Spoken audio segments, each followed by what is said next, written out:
Dearly beloved, we are gathered here today to get through this thing called life. Life, L.Y.F. Love yourself first. I'm Cola Taylor, and I'm here with Ms. Jasmine Young. How are you today, Ms. Jasmine? I'm doing well. How are you? Outstanding. Thank you for asking. Jasmine is a CPA, CEO, and founder of Southern Tax Preparation Services, LLC in Atlanta. She's also the author of Financial Wellness Planner, The Ultimate Guide to Financial Literacy, and she's a creator of Financial Literacy University. That's a lot, girl. No wonder you're busy. Busy all the time. Busy all the time. Now, how exactly did you get into being a CPA? So it actually, well, I'll start with, as a child, I guess you can call it OCD. I counted everything. I counted my steps. I counted my food particles. The tags, in our county had different numbers on them. I would count how many of the same tags I would see when we would go out of town. But it really hit home for me. In high school, I was one of three co-captains of my high school basketball team. And back then, if you were the captain, you got to choose, what the team wore, track suits, and all that good stuff. And I'm sitting with the other two captains, and we could not agree on anything. And I'm impatient. I'm still impatient, but pretty very much so back then.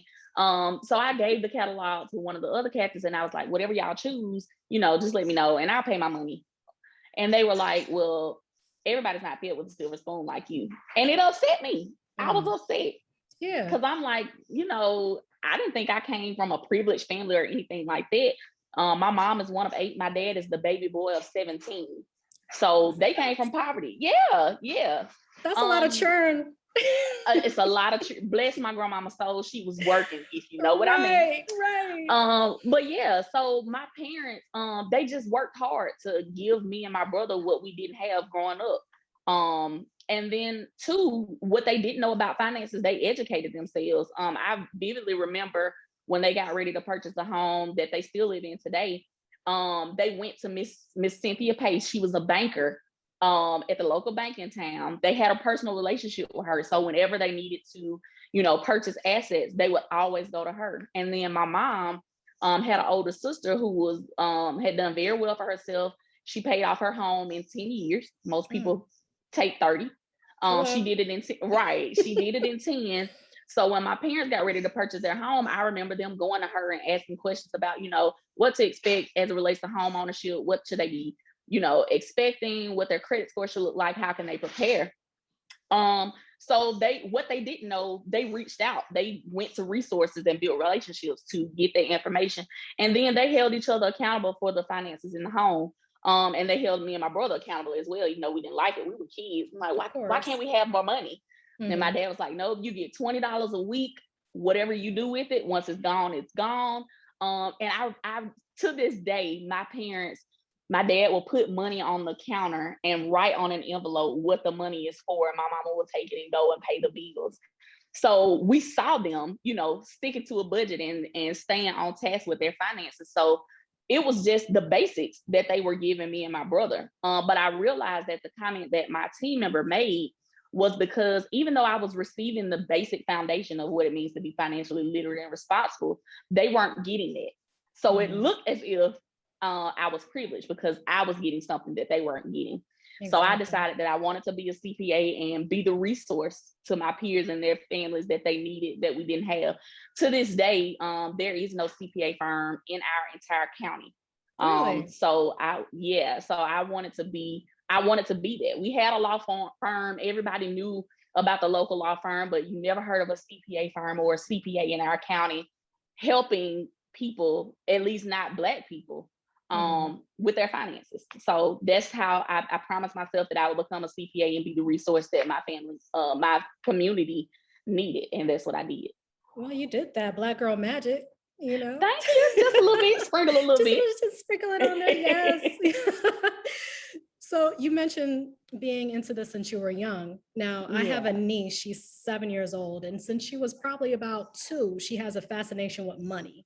Like my mom gave her like these fake little coins or whatever. And this chick is like Scrooge McDuck.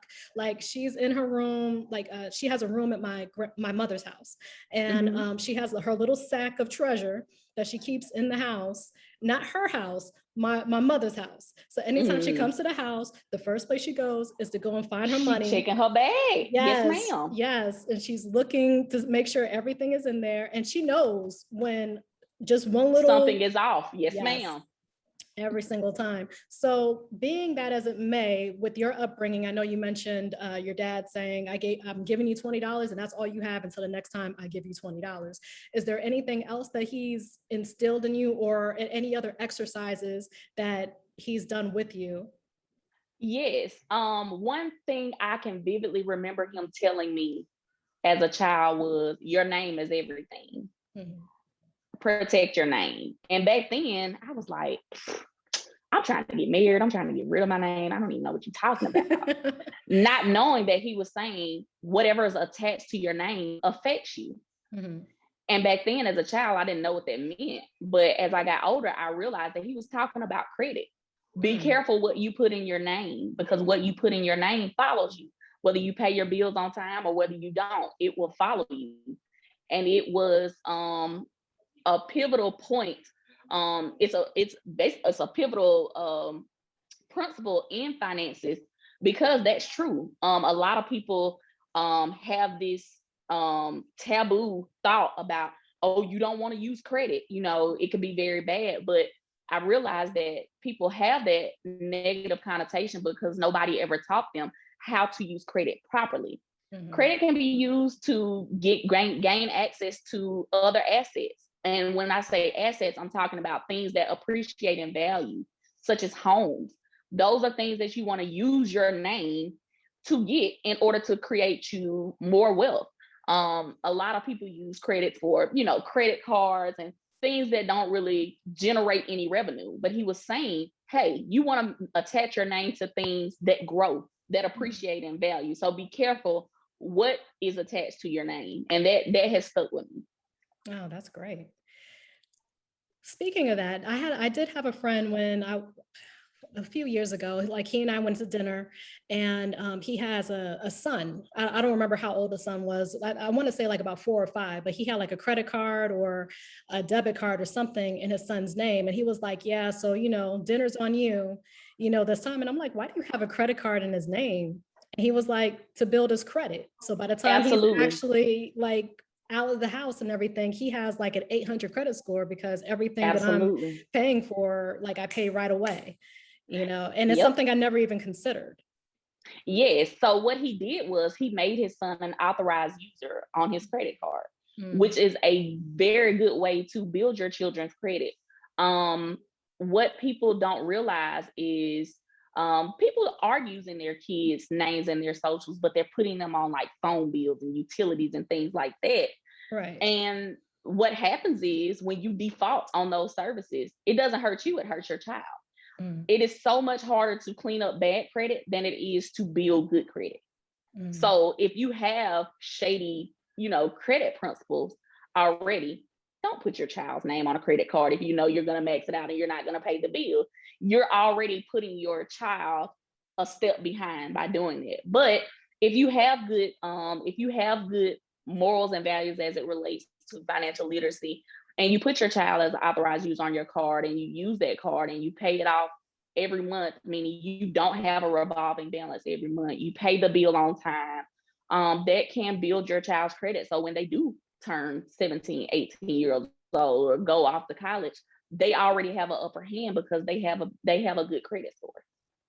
That's excellent advice. Is there anything else? I mean, because I think my mom put like a house at one point, put a house in my name, I guess to help build my credit before I moved out of the house also. So that it works the same way. Credit cards is just one type of credit, which is revolving credit, but a home is a different type of credit, which is installment loan. So she put you on an installment loan to build. They both build credit in the same way. They're just different types of credit. So now you're getting into a situation where you're working on a credit mix. That's what we call it. So a credit mix is basically where you have different types of credit. There's 3 types. You have your revolving credit, which is your credit card that everybody knows about. You have your installment loans, like your home. Some people purchase phones with installment loans through AT&T, Apple, or whatever. That's type of installment loan and a type of installment credit. And then you have what's called charge credit. So these are your cards where you use them, and instead of you paying a minimum balance, you have to pay the entire balance every month. So these are like gas cards. One in particular that comes to mind is the gas cards that Fleet Corp actually offers, which is Fuel Man, MasterCard, those type of cards. So they don't carry a balance every month. You have to pay the balance off. So credit mix actually accounts for 10% of your credit. So if you have all different 3 types of credit, then it looks good to lenders that you are able to handle credit no matter what type of credit it is. So she actually did you a solid by putting you on that home loan. Go mom. Thank you. Love you. All right. Even before the pandemic, most Americans lived paycheck to paycheck. Yes. Now that the pandemic is kind of still going on, people are dealing with reduced incomes, just or no income whatsoever. But right. What exactly can we do to budget the little bit of money that we have? So that's actually a good question. That was the most asked question when the pandemic first hit. The most asked question of our firm. And what I had a lot of people to do was go through their bank statements and look and start categorizing what you're spending money on. A lot of people realized that they were overspending in fast food. They were overspending in subscriptions to things that they weren't even using every month. So once they were able to take those things out and say, hey, we're going to buy groceries and this is what we're going to eat. We're not going to eat out, or we're cutting these subscriptions off. They were able to realize that, hey, I have more money to do more things with than I thought. So what we do at Southern Tax is we don't tell you to go out and, you need to get another job to create an income. We look at the resource you have and we do what's called financial waste elimination and resource allocation. So basically, the waste elimination would be the fast food. Stop spending money on things that you can do without, that can be taken care of in other ways. So instead of eating fast food, we're going to buy groceries for a month. Instead of having these subscriptions, we're going to cut those off and we're going to contribute that money to a savings. So we eliminate the waste and we tell you to reallocate that resource to another pot for a budget, for whether it's a savings, you're trying to go on vacation, you're trying to pay your debt off, whatever the case may be. We help you to see the things that you can't see and say, hey, you don't necessarily need more money, even though more money is always good. But in the event that you never get another dime, here is what you can do with what you have and how long it will take you to meet your goal from here. That's what we do. That's what we specialize in. And it's a great thing to do. Basically, I think I need that because I know I eat out. Well, actually, that's all I do is eat out. Like my refrigerator broke this past weekend. And so it's basically a hot box. It's a sauna in there, and I had no food in there to take out. So it didn't really matter if it was broken or not. I still got it fixed, but All right. I understand, but yeah, you'll be surprised at how much you save on not eating fast food, or stop going to Starbucks every morning. Get you some Folgers from Walmart and make your coffee at home. Because Starbucks, I mean, it might be great, but once you start adding up how many times you go to 5 days a week, 4 weeks out of the month, 52 weeks in a year, it adds up. It all adds up. Right. Now, I've always heard the term CPA. But what exactly does a CPA do? Because in my mind, it's always just like a bookkeeper or whatever, or somebody who does your taxes. But from what I see, it's so much more than that, right? It's so much more. So a CPA is, for those that don't know, is a certified public accountant. What we do, the best way I can give an analogy is we are the equivalent to lawyers, just with money. So we can actually represent you in tax court. And a bookkeeper cannot. An accountant cannot, an actuary cannot. Only a CPA can represent, a CPA, of course, or a lawyer can represent you in tax court.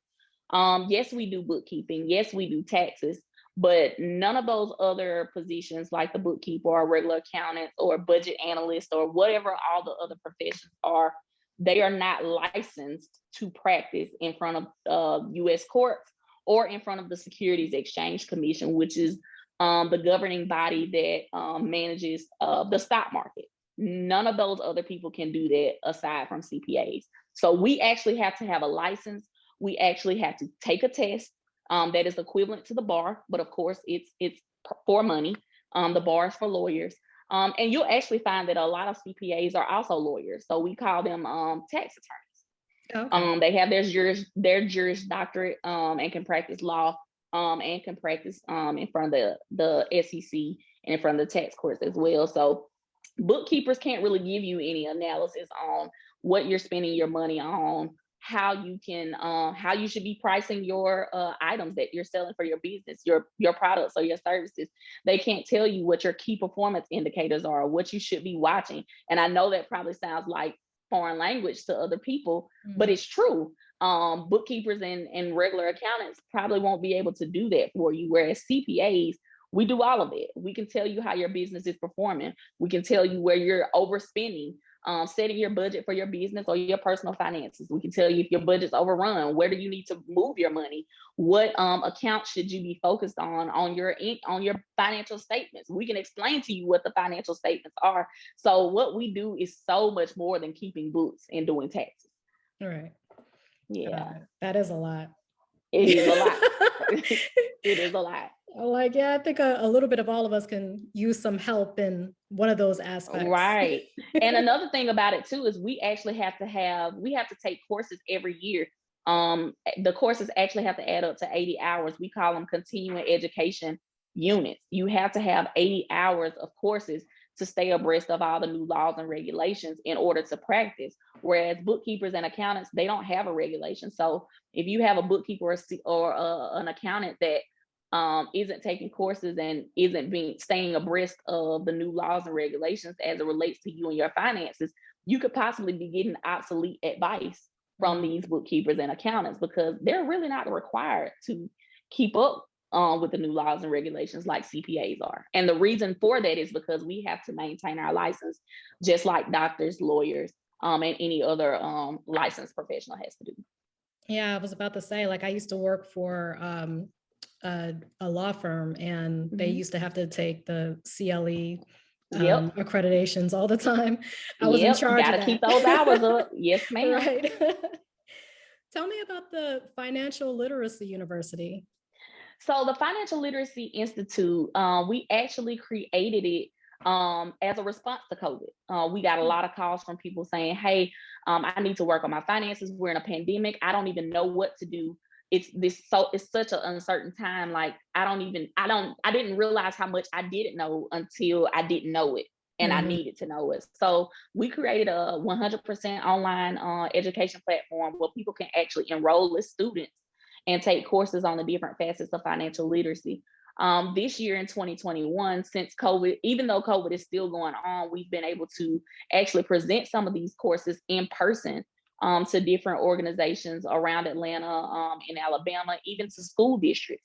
So we take those courses, and the courses that we're presenting in that online platform and in person are courses that are all created by me, all by my own knowledge and experience that I've gained in the 7 years that I've been running my firm.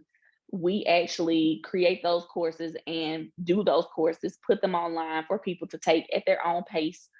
They have additional resources attached to them, worksheets, Excel spreadsheets, different free resources. Once you register and become a student, you can get access to those resources, as well as an online community where you can talk amongst the other students and get feedback and provide advice to other people. So it basically creates a community for other people to go on their financial literacy journey together versus doing it alone. A lot of people get overwhelmed about having to fix their finances or manage their finances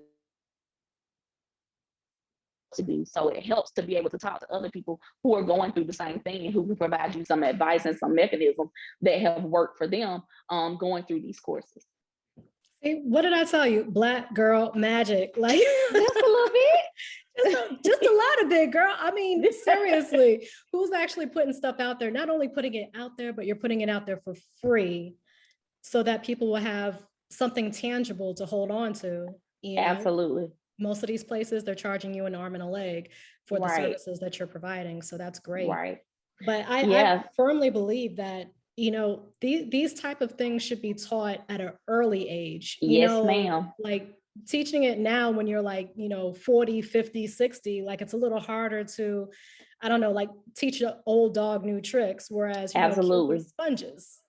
Right. And So that's one thing that we're working on is getting these courses accredited so that we can actually get them into the school systems and into the curriculum so that they can be taught to children before they matriculate into adulthood, and managing their own finances. as they should. Remember home ec? I don't know if you ever had it. I don't know how old you Yes, are, yes, ma'am. Yes, ma'am. but Learn to sew, learn to cook, learn how to feed a baby, change a diaper, all that good right. stuff. I used to have to balance a checkbook A and, checkbook, yes, learn how to ma'am. write a check. I don't even Yes, think kids ma'am. know what a check is now. I don't even know if they even teach children how to write in cursive They anymore. don't. They don't. Right. My goddaughter is 16, and I wrote her a very long, very heartfelt card, sent it to her, and she was like, "Oh, this is great. What does it say?" What does it say? What does it say? And I was like so heartbroken. I'm like, do you realize what I put into this? Right. I put everything into that. Right. What do you think about susus? So last year there was like this huge craze on It susu. comes like every year. Does Every it? year. Last year was the It comes first time every I year. heard about it, and I guess because so many people were desperate for a blessing, Right. you know. So my personal opinion, and this is my personal opinion, Mhm.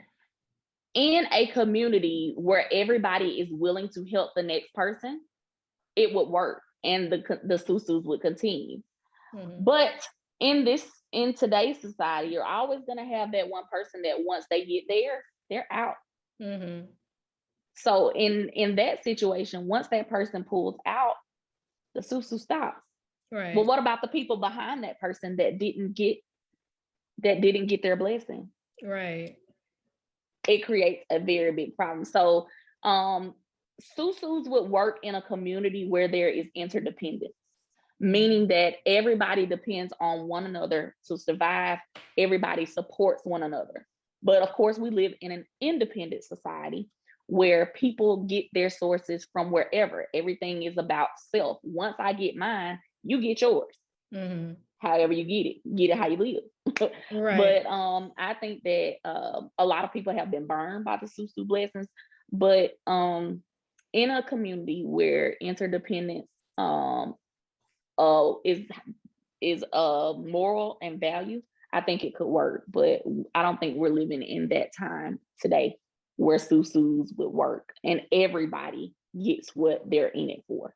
Right. And I mean, I've Yeah. I've seen it work. Like you've seen it in other communities, Other um, countries, other other countries do it. countries. Yeah. Hmm.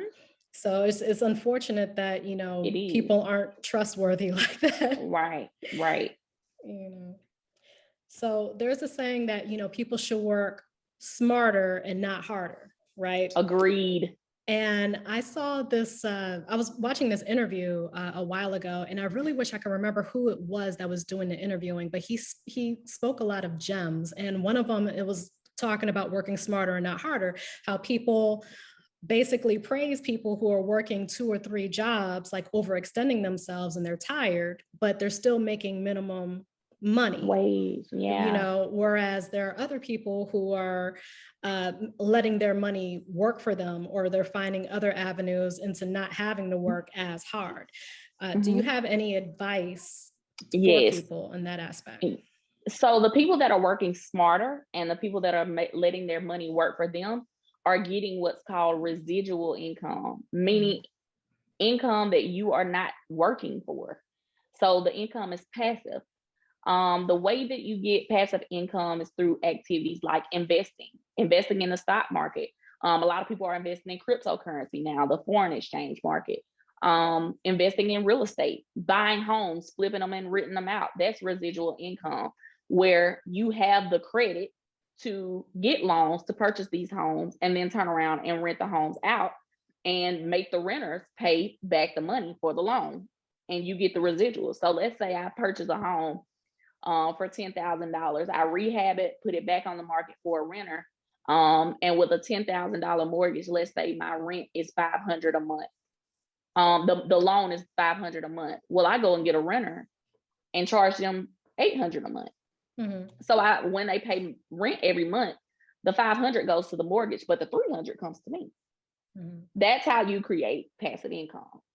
So that's what they're doing. I definitely believe people should be working smarter, not harder. Residual passive income is the way to go, because active income, although it's great, it takes a lot of time and it weighs on your body. And time is something that you can't get back. You don't want to spend your entire life working. When are you going to enjoy your family? When are you going to enjoy your life? You're not able to do that as well and as much as you can when you have residual and passive income. Right. Yeah. So we already spoke a little bit about credit, but how exactly can you build your credit? So for people that don't have credit already, the first thing I would say is if there is someone in your family that you trust that has good morals and values as it relates to credit, meaning they pay their bills on time, always, ask them to make you an authorized user, because what happens is their payment history and everything that they do with the credit line that they've made you an authorized user on, it also reflects on your credit. So if I have 100% payment history and I add you as an authorized user on my cards that allow me to do so, every time I pay my bill on time, it boosts your credit as well. Mhm. So that's one way that you can do it. Another thing is secured credit cards. Secured credit cards are basically a credit card that is secured by a deposit. So you can get a secured credit card for $3,000. You can get one for $500. You can get one for $1,000. And basically, what you do is you put a deposit down of however much the limit is. So if you have a $500 secured credit card and you put the 500 down as a deposit, essentially you're spending your own money, but you're building your credit at the same time because it's a credit card. The drawback of that is if at any point you decide you don't want to pay the bill, they keep your money because you secured that credit line with your deposit. So Okay. if you want to make sure you get your money back, pay the bill and pay it on time. And then as you build your credit using that secured credit card, more than likely they offer you the option to increase your credit limit or to give you an unsecured card. Once they give you an unsecured card, you get a higher limit and you receive your deposit back. That's one way that you can build credit as well. Okay, because when you first said it, it sounded like a debit card. I'm like, it's the same thing. Like, but it's very similar. But if you decide that you want to spend, you can't spend more than the deposit. right. So you can't overdraw it like you would overdraw a bank account. You can only spend as much as your deposit is, and you will only get that deposit back if you continue to pay your bills on time. So it sort of puts makes you disciplined. If you want to ensure that you get your money back, you got to pay your bill and you got to pay it on time. If you don't, you lose it. Right. Yeah.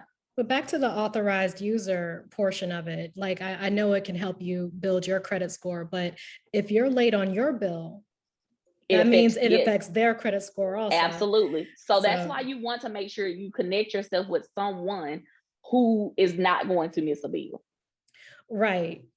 But yeah, because like I know of people like they were an authorized user, they're paying bills on time, but the person that they put on was not, and then it lowers their credit score as well. Yeah. That's the downside of the whole thing. So the authorized user affects the user that you're putting it on. So let's say I am the credit holder and you are the authorized user. Right. As long as I pay the bills that you are an authorized user on time, it will increase your credit score. If I don't pay it on time, it will decrease your credit score and mine. However, if you have credit alone, what you do on your credit will not affect me because you're an authorized user on my lines. I am not an authorized user on yours. Okay. Does that make sense? It does. Yeah. Yeah. Okay. So student loans. Oh. I read an article a while ago, right? Because I know, well, before they did the earned income Mm-hmm. thing with student loans, I was stressing out about paying them back. I'm like, I Mm-hmm. don't have any money, especially not to pay, $1,000 a month to student loans, and I'm only Right. making $2,000 a month. Right. So I read an article that was basically like, make sure to pay, like, don't rush to pay them off, to Mm-hmm. pay the student loans off, because one, it gives you, I guess, like a tax credit or something in a way, and or like, I guess your taxes aren't raised as high, and something else that it said, but or like it doesn't affect you or your credit score as much as I guess anything else that you have in your name. So neither one of those are true. Ah, man. Yeah. So the thing is, the longer it takes you to pay your student loans off, the more interest that loan is collecting. Mhm. So the longer you don't pay it, the more interest it's collecting, the longer it's going to take you to pay it back. What happens with your student loans, as it relates to taxes, is the interest that you're paying on student loans is a deduction on your taxes. So the Gotcha. more interest you pay, the more of a deduction you get on your taxes. As it relates to not paying them, that definitely negatively impacts your credit score because Mhm. it is a type of installment loan. It payment history is 30% of your credit score. Mhm. So if you don't pay your bill on time, drastic effect on your credit score. So you want to pay your bill on time. If you Mhm. aren't able to pay what they are asking you to pay, you want to request what's called an income driven repayment plan, Mhm. meaning that every year you would have to verify how much income you're bringing in, and they verify that based off your tax return. And it will ask you to pay what based on the income that is shown on your tax return. So if you haven't applied for an income driven repayment plan, that's the first thing you want to do. Second thing you want to do is try to consolidate your student loans. A lot of people have student loans from different places. And Mhm. when you have student loans from different places, you also have different interest rates. Mhm. What you want to do is consolidate those student loans, meaning take all of the loans that you have from all these different places and consolidate them into one loan so that you're paying one interest rate. Consolidating your student loans will give you a drastic boost in your credit score instantly once you do it.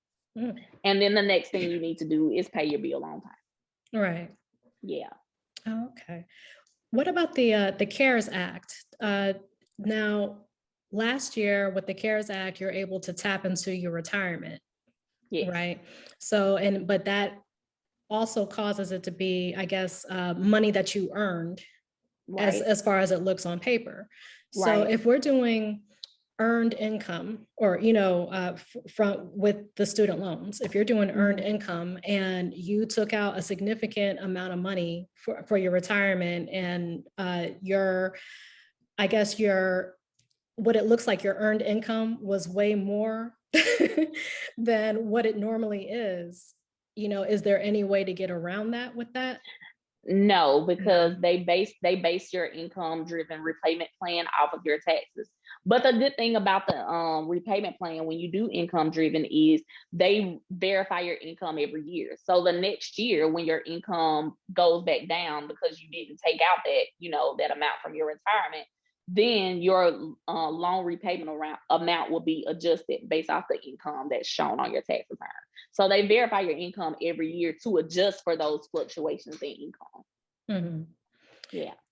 Retirement is basically like always in my head Hmm. at things to do to prepare for retirement. What are some, I guess, key things that people can do to start planning for that? Number one, you need to have a retirement plan. A lot of people That don't have helps. one. Yeah, Mhm. a lot of people don't have one at all. And what a lot of people also fail to realize is contributing to a tax deferred retirement plan actually helps you on your taxes. So when I say tax deferred, I'm talking about a traditional 401k or a traditional, we call them IRAs, but it's an individual retirement account. So basically, what happens is you're contributing pre tax dollars to your retirement account. So what you contribute It's not a dollar for dollar deduction, but there's a calculation for everything as it comes to taxes. But there is a calculation based off of how much you contributed, how much will be deducted from your taxable income. Now you can contribute to after-tax retirement plans such as a Roth 401k or a Roth IRA. Those plans don't affect your taxes at all, because what you're doing is you're contributing after-tax dollars, meaning your net pay from your paycheck. You're taking that money and contributing it to a 401k or an IRA. And it does, when you contribute it, you're not taxed on the how much you're contributing, but also when that money grows, when you do take it out for retirement, you're not taxed on those earnings either. Whereas with a traditional, you don't pay taxes. You get a tax deduction for contributing to it, but then when you pull the money out, you have to pay taxes on the earnings. So it's really a matter of timing. Do you want to pay taxes now, or do you want to pay taxes later? What I always recommend to people is, if you foresee that your income is going to increase over the years and that your earned income will be higher when you retire than when you are working, I suggest a Roth retirement plan, because if you use a Roth and your income increases, that means you're going to be in a higher income tax bracket. And when you have a Roth retirement plan, once you take that retirement money out, you won't have to pay taxes at that higher tax bracket, because you already paid taxes when you were making less money. Whereas if you did a traditional and your income grew and you ended up in a higher tax bracket, now you have to pay more taxes because you're in a higher tax bracket. So it's really just a matter of when you want to pay taxes. Now or later. Yep. They get you coming and going. You will pay. Yes, you will pay. Any way you look at it, you will pay. Well, do you want to give out your social media? Actually, before we even do that, I know you have a podcast of your own. Absolutely. Talk Wealthy to Me, where we talk about just about everything we just talked about on this podcast. But we talk about it with everyday people. A lot of people get advice from the who's who in finances, like Dave Ramsey and the Budgetnista. But it's something about being able to talk to everyday people like you and I, to see what can I do as a regular old person to be better in my finances. It's better to hear it from somebody who is living your life versus hearing financial advice from a millionaire. Exactly. So we talk about everything as it relates to financial literacy. We keep up with the latest news and how that affects your finances. We talk about what's everybody investing in. We had a Forex trader come on and talk about why should people be investing in the foreign exchange market, what's cryptocurrency, what's Bitcoin and Dogecoin and all that good stuff. Right. We talk about everything and how people can be better in their finances every day. Yeah. So you can actually check out the podcast. You can follow the podcast on Instagram at Talk Wealthy to Me Podcast. It's actually streaming on just about every platform: iHeartRadio, Apple Music, Spotify, Speaker, Radio. I think it's called Radio Public, Pocket Cast, Overcast. All the cast. All the cast. Anywhere you can listen to a podcast, just search for Talk Wealthy to Me. You can listen to it. You can also go to, it's on Anchor as well. You can go to anchor.fm/Southern Tax Prep. That's PREP. And listen to the podcast there. Also, if you just want to follow me, you can follow me at Your Family CPA. That's on Instagram, on Twitter. You can also follow our firm, Southern Tax Prep, on Instagram, Twitter, Facebook, and LinkedIn. I gotta tell you, I really love the podcast name, the Talk Wealthy to Me. Thank you. Yeah. I used to actually have talk about money. I know I do. Right. I just don't have any, but I'd love to talk about it. Yes, let's talk about getting this money. I actually used to have a shirt from NASA that said "Talk Nerdy to Me." It's like one of my favorite shirts. I used to work for NASA. That was my first government job. I was a contract specialist. Yep, with NASA. I was actually there when the space program ended. Yep. That's awesome. Yeah. At end of an era. Well, thank you so much for coming on L.Y.F. I appreciate it. Absolutely. Thank you for taking the time. No problem. Yes, ma'am.